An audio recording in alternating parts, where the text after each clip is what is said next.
जब जिंदगी के रास्ते मुश्किल हो जाएं, दिल बोझल हो और हर तरफ मायूसी नजर आए, तो याद रखें कि अल्लाह ताला अपने बंदे को कभी तन्हा नहीं छोड़ता। आजमाइशें इस बात की अलामत नहीं होती कि अल्लाह नाराज़ है, बल्कि अक्सर ये इस बात की दलील होती हैं कि अल्लाह अपने बंदे को मज़ीद मजबूत बनाना चाहता है। अल्लाह वो ज़ात है जो दिलों के हाल जानता है, वो आंसू भी देखता है जो किसी को नज़र नहीं आते, वो दुआएं भी सुनता है जो होंठों तक नहीं आती। इंसान जब थक कर बैठ जाता है तो रब फरमाता है, अब मेरा बंदा मुझ पर भरोसा करे। और फिर वो रास्ते खोल देता है जिनका तसव्वुर भी नहीं किया जा सकता। कभी ये ना सोचें कि आपकी दुआएं कबूल नहीं हो रहीं। अल्लाह दुआ को 3 तरीक़ों से कबूल करता है, या तो वो फ़ौरन अता कर देता है, या किसी आने वाली मुसीबत को टाल देता है, या आखिरत के लिए ज़ख़ीरा बना देता है।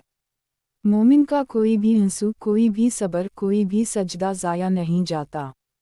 ज़िंदगी में कामयाबी सिर्फ दौलत या शोहरत का नाम नहीं, बल्कि असल कामयाबी दिल के सुकून में है, और दिल का सुकून सिर्फ अल्लाह की याद में है।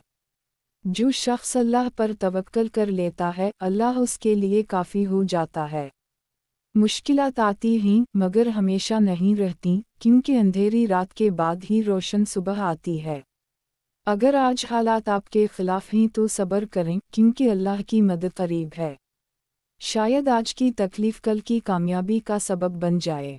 अल्लाह वक्त लेता है मगर कभी इंसाफ में देर नहीं करता। जो अल्लाह पर भरोसा करता है, वो कभी खाली हाथ नहीं रहता। अपने दिल को मायूसी से पाक रखें, अपने रब से उम्मीद का दामन कभी ना छोड़ें। अल्लाह की रहमत गुनाहों से बड़ी है, और इसका करम इंसान के तसव्वुर से भी ज़्यादा वसी है। बस सच्चे दिल से रुजू करें, क्योंकि टूटा हुआ दिल अल्लाह को सबसे ज़्यादा पसंद है। आखिर में याद रखें, जो शख्स अल्लाह के साथ हो जाए, दुनिया की कोई ताकत उसे शिकस्त नहीं दे सकती। अल्लाह हमें सब्र, शक्र और कामिल यकीन अता फरमाए। आमीन।